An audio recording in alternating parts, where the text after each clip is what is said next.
Good evening everyone.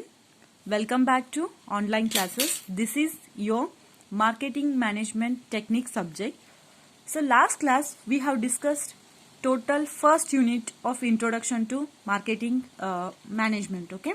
So in that we have discussed meaning of marketing management, definition of marketing management, functions of marketing management, process of marketing, basic principles of marketing management, F.W. Taylor principles of management.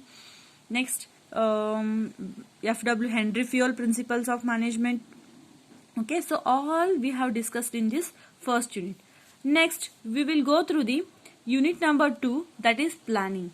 Okay, so in this planning, there are so many concepts we will see later. First, we will go through the meaning of planning and definitions of planning.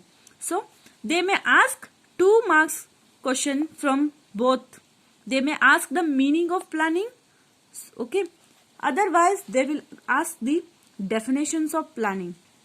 If they ask the definition of planning, you have to mention the author given definition. Who have given this definition, that author name you must write down in this examination, otherwise they will not give you the marks. So whichever definition you will by heart it, so please note down the name of that author, so you can easily score 2 marks in examination. Okay, so ಈಗ ನೀವೇನು ಮಾಡೋನು meaning ಮತ್ತೆ definition ಪ್ಲಾನಿಂಗ್ದು discussion ಅನ್ನ ಮಾಡೋಣ್ರಿ ಈ ಕ್ಲಾಸ್ನಲ್ಲೇ. Same has it is English ಅಲ್ಲಿ ಇದ್ದಿದ್ದು ಸೇಮ್ ಕನ್ನಡದಲ್ಲಿಯೂ ಕೂಡ ಐತ್ರಿ. ಓಕೆ, ಸೊ ಕನ್ನಡದಲ್ಲಿ ಯಾರಿಗೆ ಬೇಕಲ್ಲ ಅವ್ರು ಏನ್ ಮಾಡಬಹುದು, ಕನ್ನಡದಲ್ಲಿ ಇರುವಂತಹ ನೋಟ್ಸ್ ಅನ್ನ ನೀವು ಮಾಡಿಟ್ಕೋರಿ. ನೆಕ್ಸ್ಟ್ ಇಂಗ್ಲಿಷ್ ನಲ್ಲಿ ಇದ್ದವರು ಇಂಗ್ಲಿಷ್ ನೋಟ್ಸ್ ಅನ್ನ ಮಾಡಿಟ್ಕೋರಿ. ಓಕೆ, ಸೊ ಪ್ಲಾನಿಂಗ್ ಅಂದ್ರೆ ಏನು ಇನ್ ಸಿಂಪಲ್ ಟರ್ಮ್ಸ್ ನೋಡ್ರಿ. Planning is a primary function of management to ensure optimum utilization of resources for the realization of objectives. It is a process of thinking before doing. In simple word, it is a process of thinking before doing.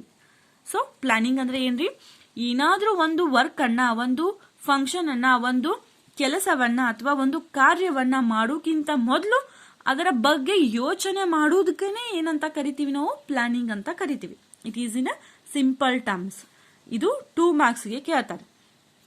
Next ಇನ್ನು definition ನೋಡೋದಾದ್ರೆ James Lundy ಪ್ರಕಾರ planning means the determination of what is to be done. Planning ಅಂದ್ರೆ ಏನ್ರಿ, ನಾವು ಏನ್ ಮಾಡ್ಬೇಕನ್ನೋದು determine ಮಾಡೋದೇ planning. Okay, how ಹೆಂಗ್ ಮಾಡೋದು, ಮಾಡೋದಾಯ್ತು, ಈ ಕೆಲಸ ಮಾಡೋದಾಯ್ತು. ಫಾರ್ ಎಕ್ಸಾಂಪಲ್ ಒಂದು ಮನೆ ಕಟ್ಟೋದು ಪ್ಲಾನಿಂಗ್ ಅನ್ನ ಮಾಡಿರಿ. ಓಕೆ, ಮನೆ ಕಟ್ಟಬೇಕನ್ನೋದು ಏನೈತ್ರಿ ನಿಮ್ದು, what is to be done ದು ಕ್ವಶನ್ಗೆ ಆನ್ಸರ್ ಸಿಕ್ತು. What is to be done, we must build a house.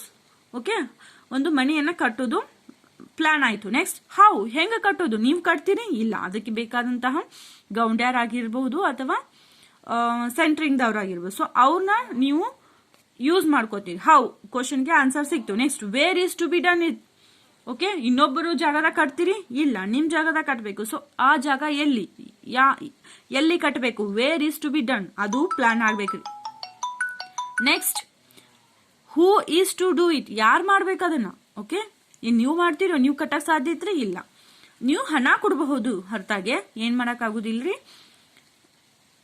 ಕಟ್ಟಕ್ ಆಗುದಿಲ್ಲ. How results are to be evaluated, how results are to be ಕಟ್ಟಿದ್ಮೇಲೆ ಯಾವ ರೀತಿ ಕಟ್ಟು ಕರೆಕ್ಟ್ ಆಗಿತ್ತೋ ಇಲ್ಲೋ, so that is to be evaluated. So this is the process of this planning. Okay, next ಇಲ್ಲಿ ನೋಡ್ರಿ ಕನ್ನಡದಲ್ಲೇ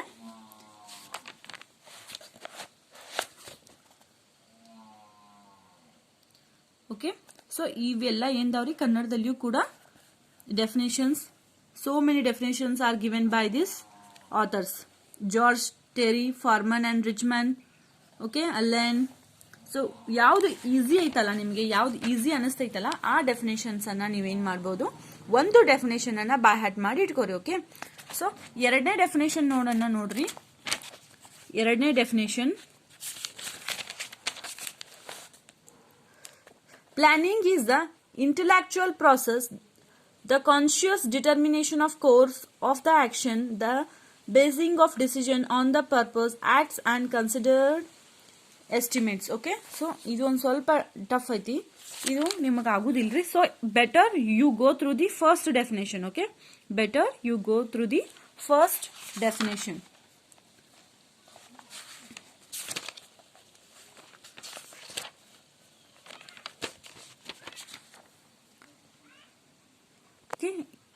ಯಾರು ಈ ಚಾನಲನ್ನು ಸಬ್ಸ್ಕ್ರೈಬ್ ಮಾಡಿಲ್ಲಲ್ಲ ಇನ್ನೂವರೆಗೆ, ಸೊ ಮುಂದಿನೂ ನಾ ಎಲ್ಲ ಕ್ಲಾಸಸನ್ನು ಯೂಟ್ಯೂಬಲ್ಲೇ ಹೇಳ್ತೀನಿ ರೀ. ಸೊ ಅದಕ್ಕೇನು ಮಾಡಿರಿ, ಫಸ್ಟ್ ಚಾನಲನ್ನು ಸಬ್ಸ್ಕ್ರೈಬ್ ಮಾಡಿರಿ, ಆಮೇಲೆ ನಿಮ್ಮ ರಿಜಿಸ್ಟರ್ಡ್ ನಂಬರನ್ನು ಕಮೆಂಟ್ ಮಾಡಿರಿ. ಸೊ ದಟ್ ನಾನು ಇವತ್ತಿನ ಕ್ಲಾಸ್ ಅಟೆಂಡೆನ್ಸನ್ನು ನಿಮ್ಮ ರಿಜಿಸ್ಟರ್ಡ್ ನಂಬರ್ ಕಮೆಂಟ್ ಮಾಡಿದ ಮೇಲೆ ನಾನು ಏನು ಮಾಡ್ತೀನಿ ರೀ, ಇವತ್ತಿನ ಅಟೆಂಡೆನ್ಸನ್ನು ಹಾಕ್ತೀನಿ. So this is compulsory for you. Okay, subscribe ಮಾಡಿರಿ, ಮತ್ತು ಯಾರು ಸಬ್ಸ್ಕ್ರೈಬ್ ಮಾಡಿಲ್ಲಲ್ಲ ಅವ್ರಿಗೂ ಹೇಳ್ರಿ ಸಬ್ಸ್ಕ್ರೈಬ್ ಮಾಡಂತ.